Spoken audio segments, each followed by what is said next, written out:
Parce Domine, parce populo tuo, ne in aeternum iras caris nobis. Parce Domine, parce populo tuo, ne in aeternum iras caris nobis. Flectamus iram vindicem, floremus ante judicem, clamemus ore supplici, dicamus omnes cernui. Parce Domine, parce populo tuo, ne in aeternum iras caris nobis.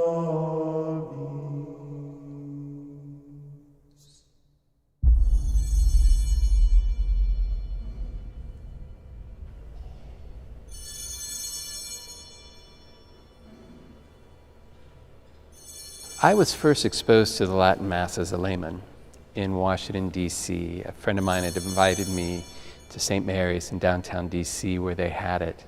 And it was, I didn't realize that what it was at the time, but it was a missa cantata. It was the priest singing the Mass, and it was captivating. Now, I went to a beautiful parish with great liturgy and great music in Washington. This would have been in right around the year 2000. But there was something captivating about it. Having been in the seminary, I knew a little bit about the Latin Mass, but not a lot because it wasn't talked about. It was the Mass that shall not be named when I was in seminary. It was verboten. We got rid of that, was sort of the attitude that was given to us. So there was something mysterious, a little forbidden about it, which makes it all the more attractive. But that was my first experience, and then I didn't experience it again until I was a priest. I came to this parish on July 5th, 2007. 2 days later, we get Summorum Pontificum from Pope Benedict XVI. And right away, people in the parish, I was just here a couple of days, asked me, Father Reed, are you going to say the Latin Mass? So the founder of the Charlotte Latin Mass community, Chris Lauer, had familiarity with the Latin Mass through Fraternity of St. Peter parishes. Most recently for him it was in Atlanta. And they wanted it here. And soon after, our Bishop Emeritus, Bishop Peter Jugis, queried all of us priests and asked how many of us would like to learn the Latin Mass. And because there were a number of us, he said, how about we do this? We'll bring in a priest from the Fraternal Society of St. Peter.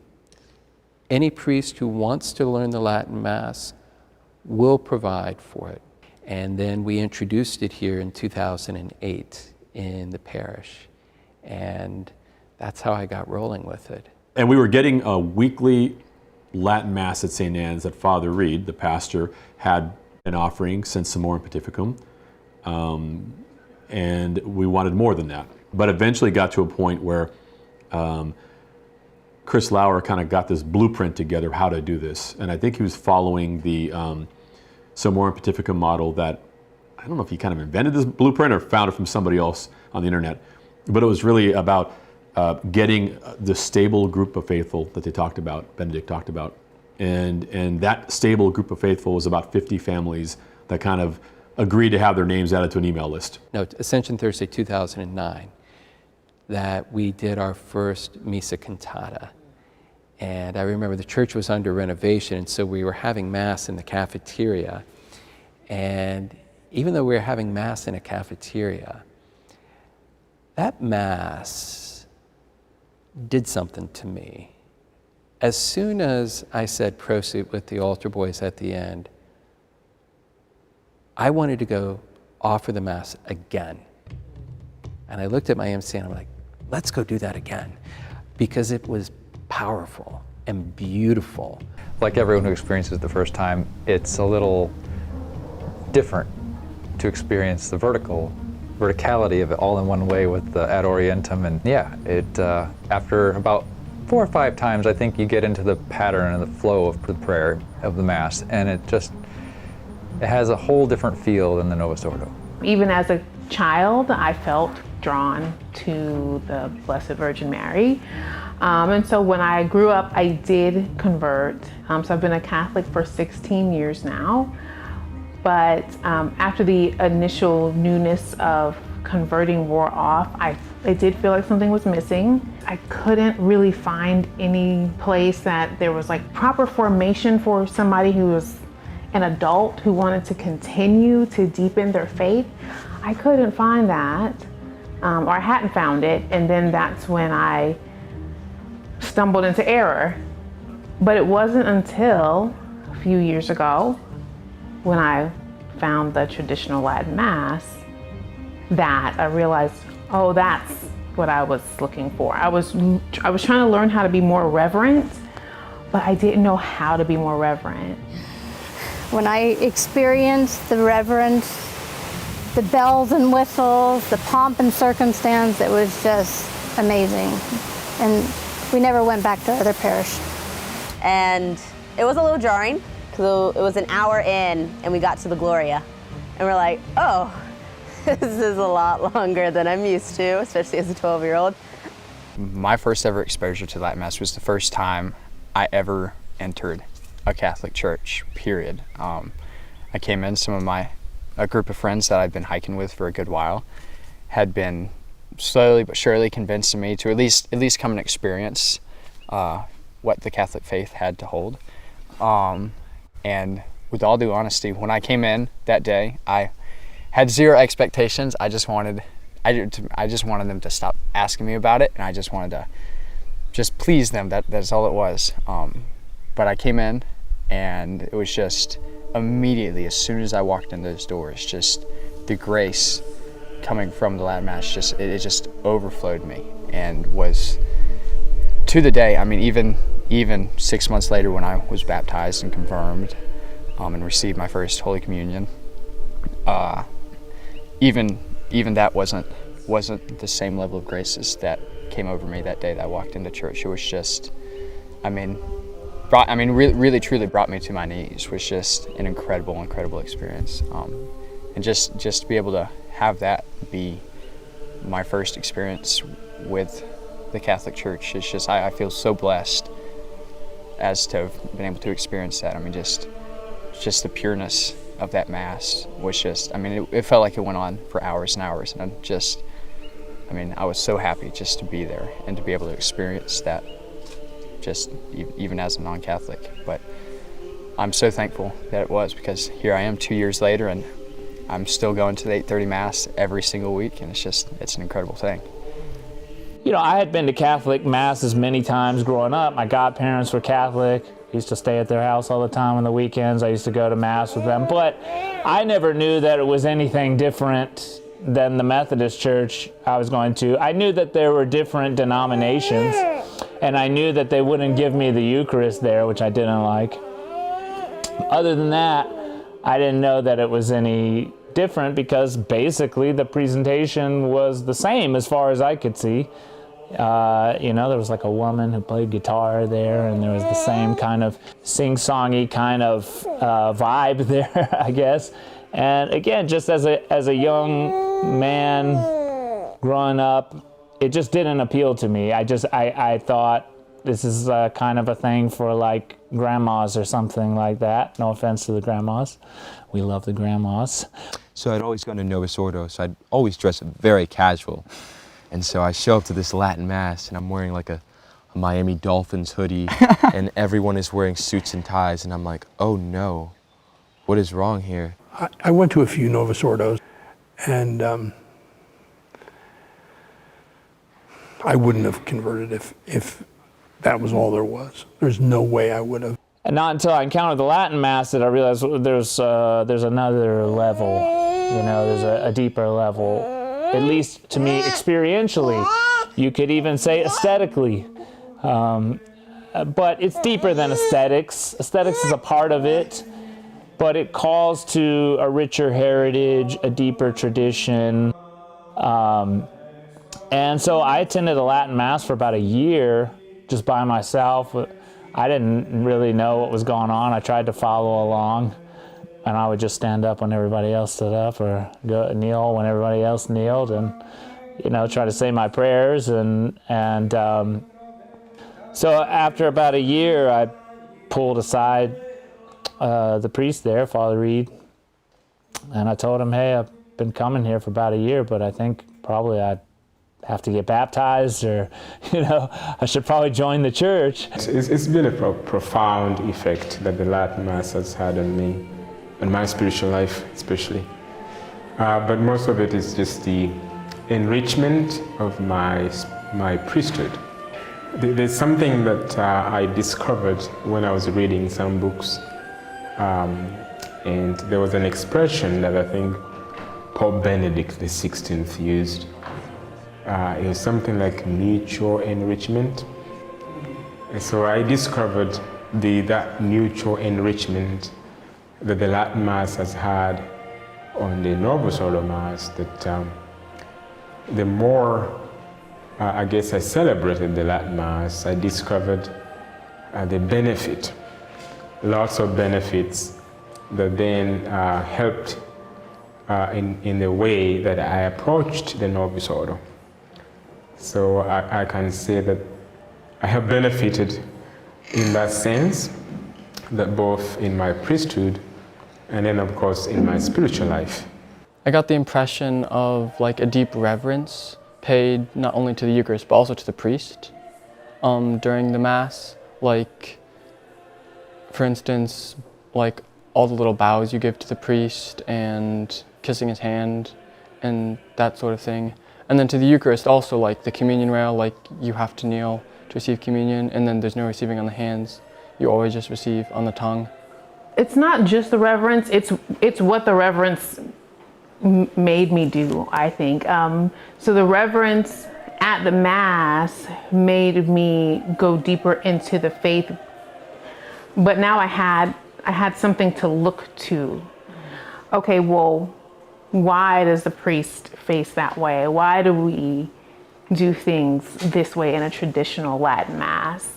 What does that mean? And then in a very interesting way, you start talking to parishioners who go to TLM and they go, check out this book, or this is one of the reasons why we do X, Y, Z, and read this, check out this catechism, When a young lady veiled, she receives communion. I don't care if you have no kneelers. And lots of chapel veils. I respect everybody's this woman clerical position, but I'm gonna kneel and I'm gonna receive in the tongue, and if it's denied to me, then my Lord knows that I'm not gonna take him at that moment, not because I didn't want to, but because of respect towards him and reverence towards him and love towards him. The reason we participate in that thing and why I teach my kids that it doesn't matter where you are, you receive kneeling down and in the tongue out of reverence, out of respect, and out of love. And the reason why we participate in things like that, it's also to let our priests, bishops, and people in charge of you who are supposed to be your spiritual fathers what you want. The reverence, it allowed me to ask more questions, and it gave me that jumping off point to ask more questions that helped me to study and deepen my faith and start to take it more seriously, because I it felt like it was taken more seriously, I love the fact that I'm praying for the priest to do what needs to be done on behalf of me, that I'm not the one that's doing it. I love having a leader. It's so important to have a spiritual leader. And it's so obvious in the TLM that there's a leader there for us. And then of course the liturgy itself has a way of drawing you in, because it gives you the silence. It gives you the space, but it also asks of you, because with the silence of the Latin Mass, you have to participate and you have to put forth the effort to engage in it, because Father's facing the other direction. You have to put the effort in. It gives you a lot more opportunity to realize that God's speaking, but usually in the quietest of ways. Our society is so noisy, and so many different ways of getting into your head and imbibing you with messages, that when you're praying, it's easy to miss it unless you've experienced the silence. And so in that time, you can have opportunity to say, that little tiny inkling of maybe I should X introduces you that to, oh, that might be God's direction through, your guardian angel or some other form that you don't always think about without having that experience of silence. I love wearing the veils. I love being able to go into another world. It's like we're leaving the busyness of our lives and we're slowing down, and we're actually given a chance to worship in quiet and the chants and all of it. I actually, in 2021, really started seeking, what was the original church? I started reading the church fathers. Being a Christian, I was like, we all can't be right. Somebody's got to be wrong, whether it's, I don't know what I was going to find in the first couple centuries, but I didn't expect to find Catholicism. I thought maybe Presbyterianism or Lutheranism or something, I don't know. But like my Catholic friends told me, be careful what you start going and searching for.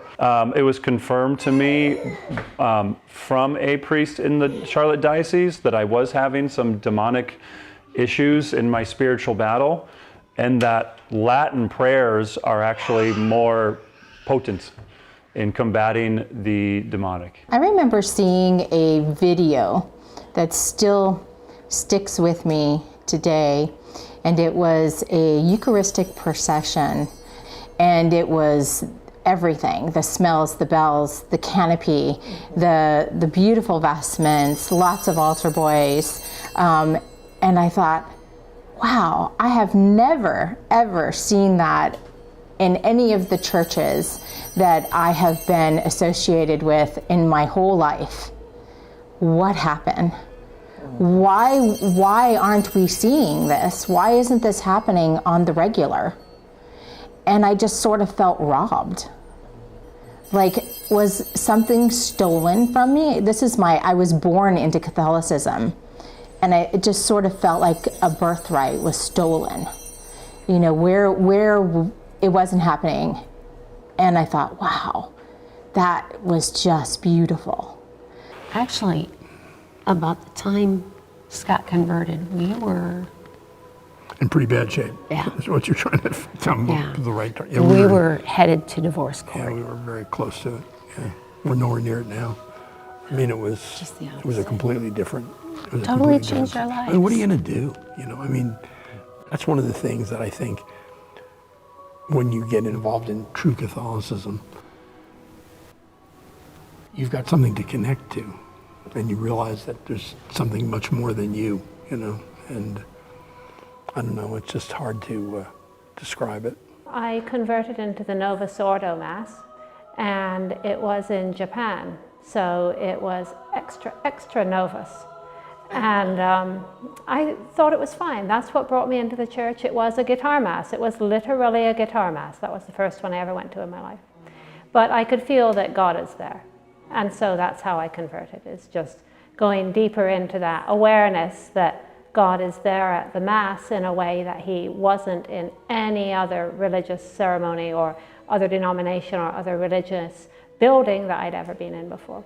But I didn't really realize there ever had been such a thing as the Latin Mass, because as a convert you don't necessarily know that, because what you see is what you think. This is what you see is what you get. But I slowly started to look more into the church's history and realized that there had been this thing called the Latin Mass. And then living in Japan, what you're living with as a day-to-day reality is that there are different language masses for different language communities. And we would go to the English Mass. Sometimes we would go to the Japanese Mass. But at the same church where we were going, there's also a Vietnamese Mass, a Polish Mass, a Korean Mass, a Chinese Mass, and there was Spanish too, Portuguese, I think. So it's just this multilingual, I don't want to use the word Babel, but that's what pops into my head. And there's no interchange between the communities who go to these separate masses. And that's how I started thinking, you know, the Latin Mass was really a good idea because it would unify the entire Catholic Church regardless of language. Talking about unity, right? And wanting to unify the church. Right? So That's we right. can all That's pray in the same language, the exact same rubrics, right? Wherever you are, and that's the beauty about taking your children to a Latin Mass too. Yeah, You I don't know they that. I mean, in Charlotte, they're doing masses, at least in Spanish, English. I think there's a Vietnamese maybe also, and maybe even a different one also. Maybe there's 4 in Charlotte, but yeah. So, and if you look about it, obviously around the world, right? It was like, yeah, you can all unify under the Latin banner, right? And not just that, right? Which is the language of the church. And even locally, there's a parish that does not just a bilingual mass, but a trilingual mass. And like every reading and every song is in a different language, and you're literally hopping from one to the next, and it's like, where are we? Like, can we just get unified? Maybe if we just picked one language. Just do a Latin Mass, and we're all on the same page, and it would make it so much easier. But instead, I gotta now know Vietnamese and Spanish on top of English. So when I visit Rome, then we go to the Latin Mass. And I was like, this is beautiful. I was so amazed. And it was also very excited to me that besides that I understand a little bit of French, I don't know Latin, but the words and the ways that we answer in Mass, they were close to home. And I was like, this is so familiar. I know this. I don't need to learn. I don't need to learn Latin. I know what is happening, and I can follow through. So I love it, and it was always like a treasure to me. But it was never looked for. I never knew that it was offering in different places. So it was, for me, it was something that it was only on Rome, or it was on the Opus Dei on a higher level, but not to the people. And you think about Catholicism, me being a convert, it's the beauty of it is it should be the Mass no matter where you go. And of course, historically, the Roman Rite, that was the case. You might have a high Mass, you may have a low Mass, that's fine. Could be a little bit of differences culturally, could be differences, a little bit of music, but really, it's the Mass is the Mass. I mean, every parish is unique, so I would say it's a unique parish, but every pastor would say that, I'm sure. But we have such a diversity of everything here. We have not only many different cultures and different languages, we have different liturgies, not only with Novus Ordo and with Latin Mass, but even I have Eastern Rite Catholics here on my campus. It's just such a hodgepodge of different things. I've told my people this too in the past, that in other parishes that I've been in, people probably without meaning to often vie for their own interests.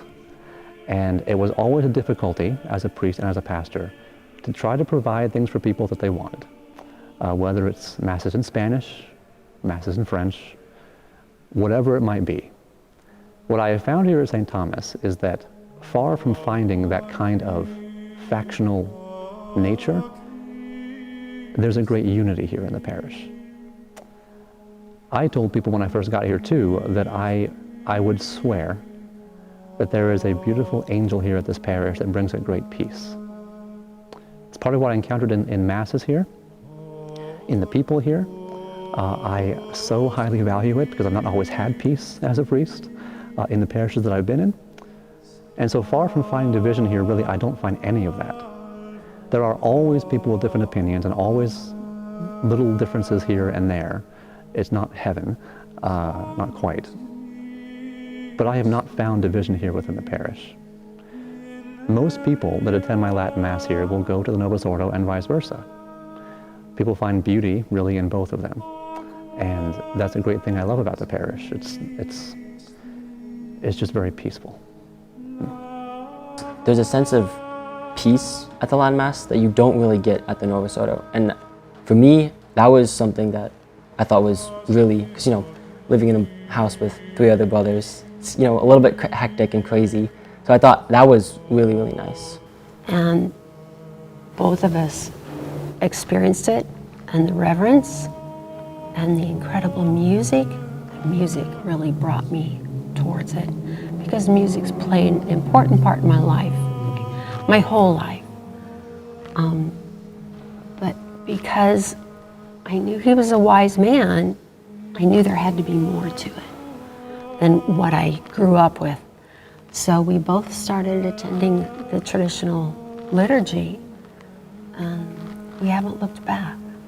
I would say that music actually did have a large part of that. It was very integral to the entire thing, although, you know, we used to have a Capella Meister here, Tom Savoy, who was really an amazing person. He would do all this music. I was like, where do you find this stuff? My name is Thomas Savoy, and I am Magister Capella, which is a fancy term for director of music at the St. Joseph's College Seminary here. And I became very friendly with him, by the way. And one day he said to me, he goes, you know, you got to realize there was about 1,000 years of Catholic tradition in Europe. And every cathedral had somebody like me, better than me, but like me, that would write the music and everything like that. And I said to him, why did we stop this? You know, because I mean, it's packed when they have the Rorate Mass here. And he was like, well, that's a good question. Yeah, why did we stop it? I don't know, you know, can't tell you.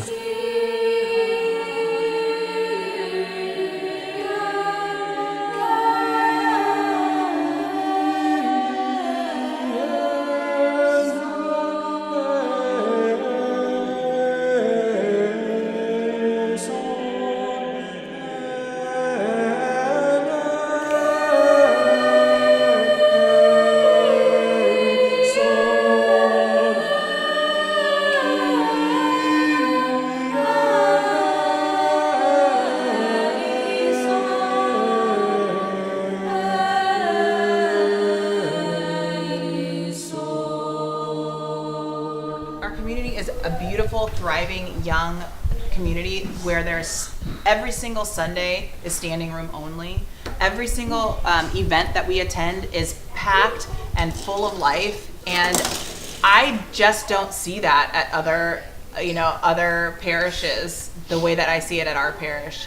It is like I said, bursting at the seams with love and life and families and children and elderly people, and just every single person is welcome, and every single person is cared for, and yes, he's given graces, and it's just a beautiful, beautiful thing to be a part of. The parishes have benefited greatly because there's a lot of attraction to the young families. And these are big families. So you see that the attendance is mostly these young, beautiful, vibrant families. And they are seeking this Mass. They want this. And of course, when the whole parish sees this, you know, it's an encouragement to see young, beautiful, big families. Everybody appreciates that.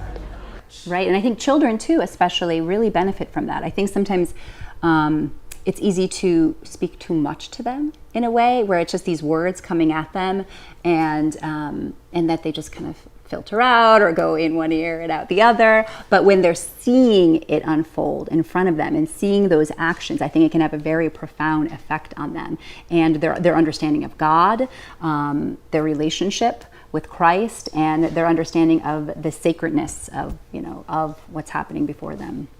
I mean, I still go to both. I go to Novus Ordo and I go to Latin Mass. But there was something about the Latin Mass that Like, we are in front of our Lord. Like, this is, he's right there. He's right there. And I think when you are coming into the church in kind of like your kind of standard parish, it's like, yes, this is our Lord, this is his body, this is his blood. But it still kind of felt like, it just seemed a little too,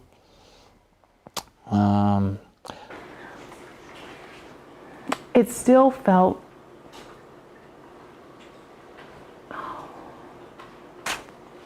I'm at a loss for words to give a charitable description to my experience. like, I guess, you know, it seemed a little bit soft to me in a way. It seemed a little bit feel good. What's the word? And when I look at the cross, I didn't see feel good. I saw sacrifice, I saw repentance, I saw, you know, hungering and going on a journey to God. I saw deep introspection. I don't want to say casual, but sometimes maybe. And so my concern is to balance that with a sort of, how can I say, easygoing, holistic attitude to this supposed division, because it doesn't have to be like that. If the Latin Mass is anything, it's what I thought it was from the beginning, something that should bring the whole entire church together. And that's what I want them to grow up to be, is people who bring together rather than pushing apart. And I think that we're on that track because, like I said, they go to Novus Ordo Mass at school, and then we go to Latin Mass on Sunday. Sometimes we eat sushi, sometimes we eat McDonald's, but it's all good, right, girls? Yeah, even if we like sushi better. There's a strength that I get from when I go to Latin Mass that it's not replaceable. There's something about maybe the ancientness of it. I don't know. I don't know what it is. And it's beautiful to be able to have found something that helps you surrender to God in a way that you don't have to know. I don't have to be able to put them perfectly into words. Of course, when coming into something as big and as new as this was for me, especially as a 15-year-old, it was definitely overwhelming at first. But I mean, after maybe my second Mass, it quickly came clear to me that it wasn't about whether or not I understood it or I understood every little thing Father was saying or why he was doing this or that. It was just about the Mass itself. And it was just knowing that that was the true form of worship, and it was how they've been doing it for hundreds and hundreds of years. So while yes, it was intimidating, it was an acceptable kind of intimidating that was perfectly okay, even as a 15-year-old.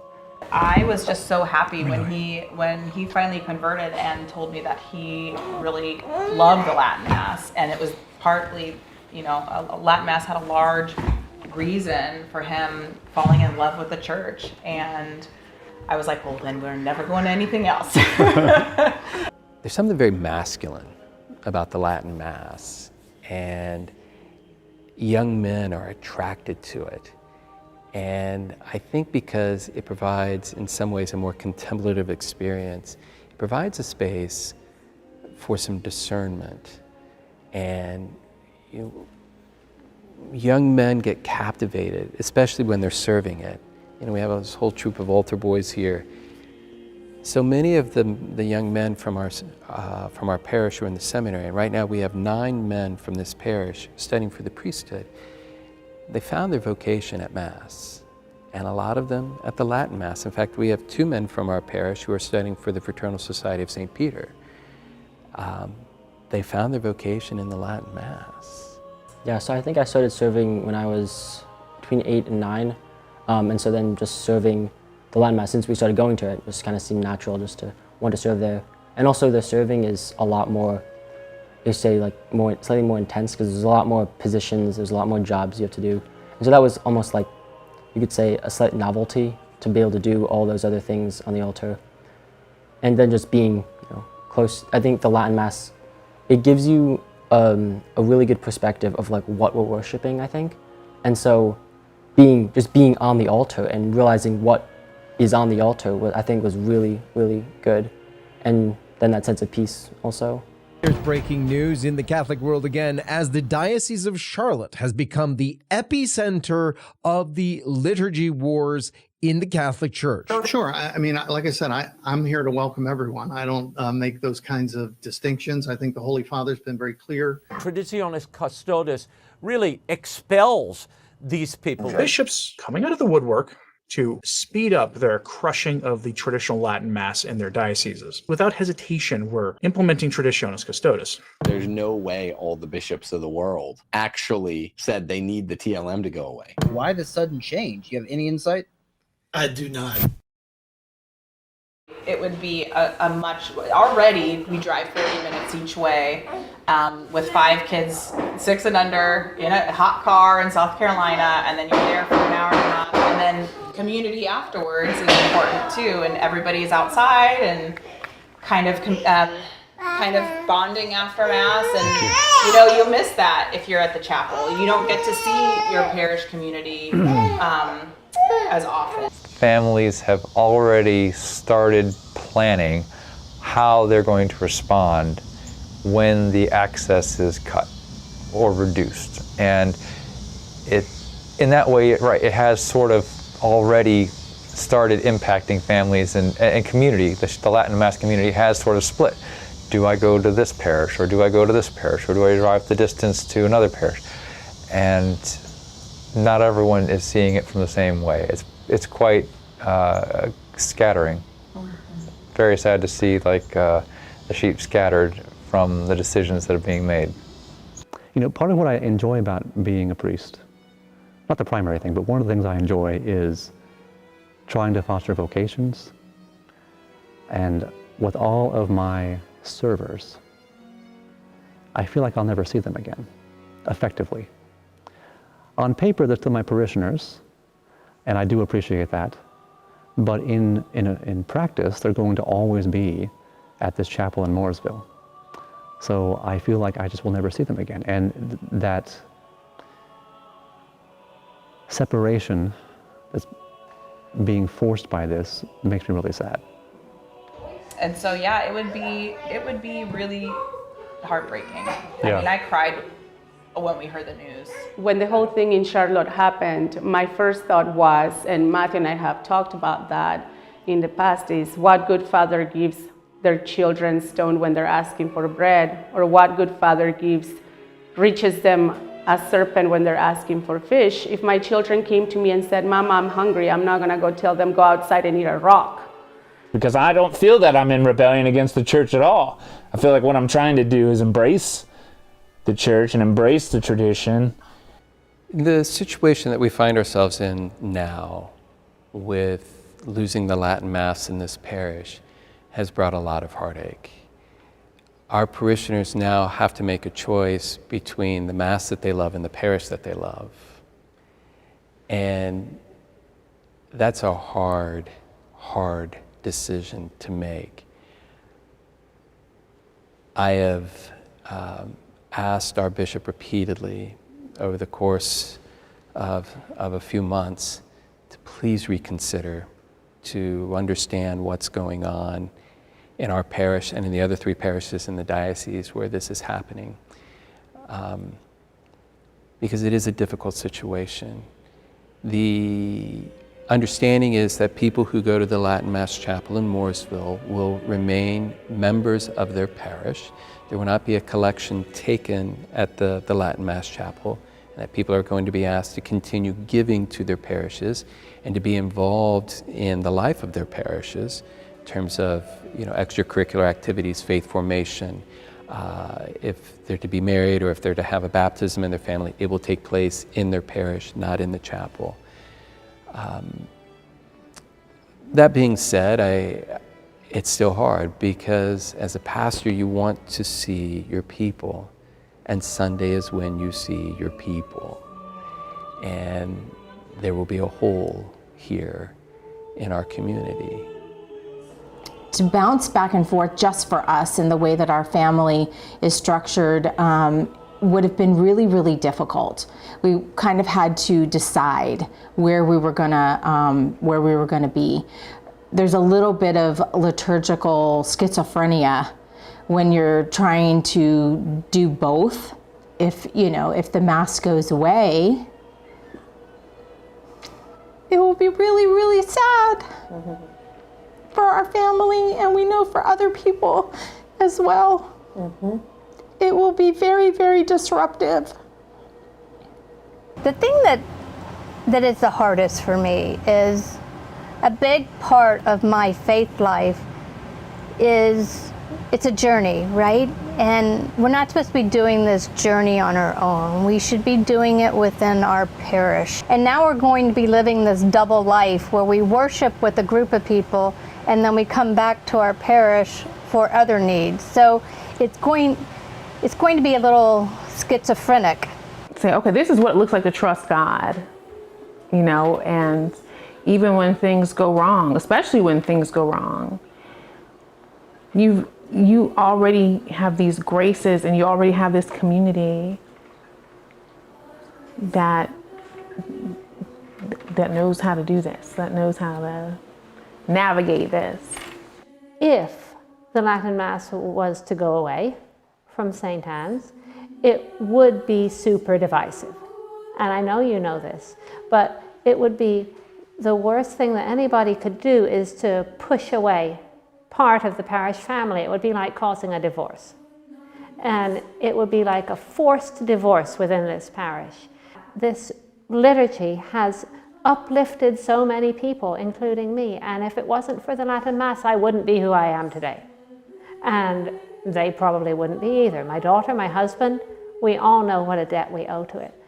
I'm heartbroken.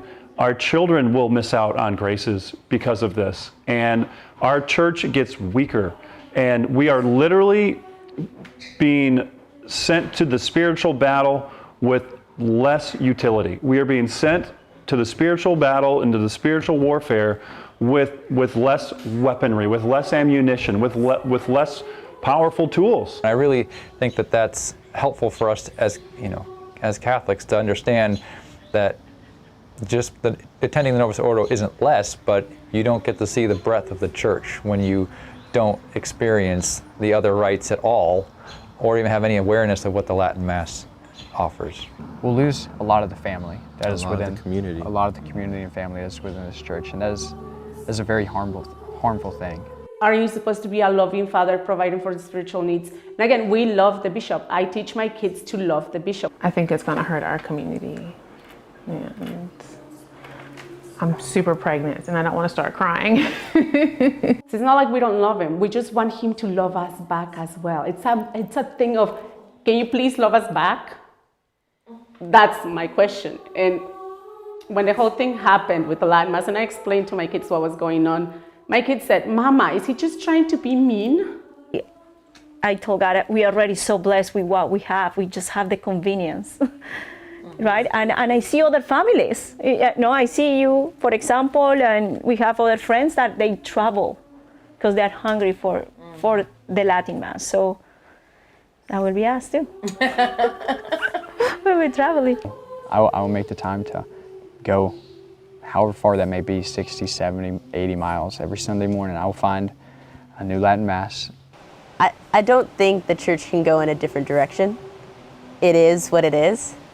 And I think it's difficult. It's because you have all different sides telling you what you can and cannot do. For me, this has been a part of our church for thousands of years. How can it be bad? It's beautiful. The hymns, the prayers, the silence, all of it is so beautiful. And it draws us. So that's my only message to the bishop, really, embrace it.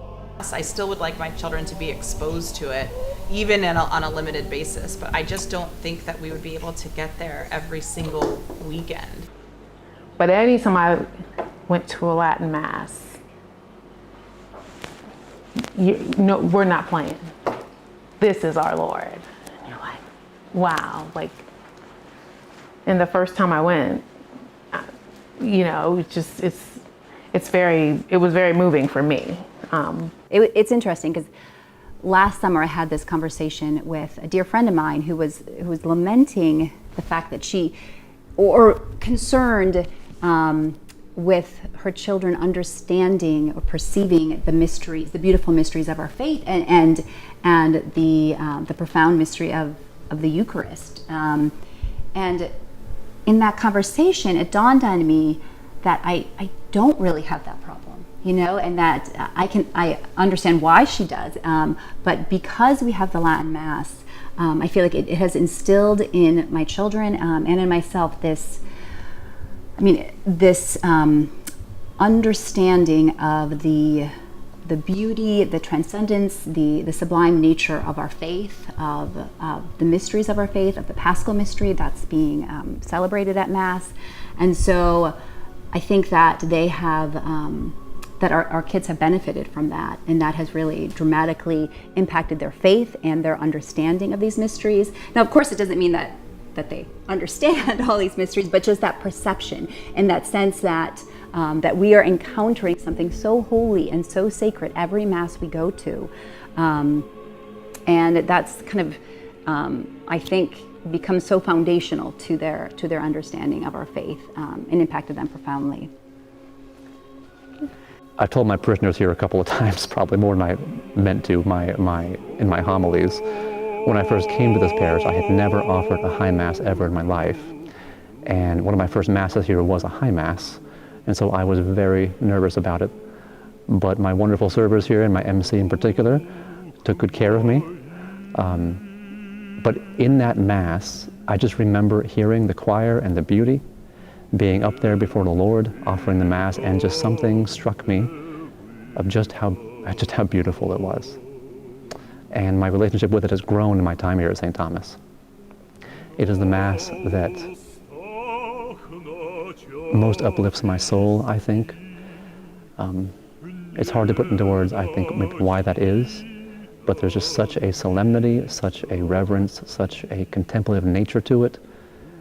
Everything about it assists me in offering the sacrifice and being present to our Lord and really in my intimacy with Him. But at the Mass, I am able to recenter myself in God. He always finds a way to speak to me, to be close to me, to reassure me, to give me wisdom, to give me answer, or just to give me peace. It's just invaluable, and I don't know how He does it. Even though things are changing, even though it appears we're going to lose the Latin Mass in our parish, I refuse to be downtrodden. I honestly think it'll be back. I do. I think that this time of having the Latin Mass only in the chapel in Morrisville, this is sort of like a Babylonian exile. There's going to be a time when the Latin Mass comes back. But the Latin Mass is here to stay. That it's here to stay. And that even if it's sequestered into certain corners of certain dioceses right now, it's going to come back. And I'm hopeful. I have faith in God. And I just pray that I can walk through this transition well, and that I can walk my parish, shepherd my parish through this time of transition well, so that we can grow in virtue through all of this.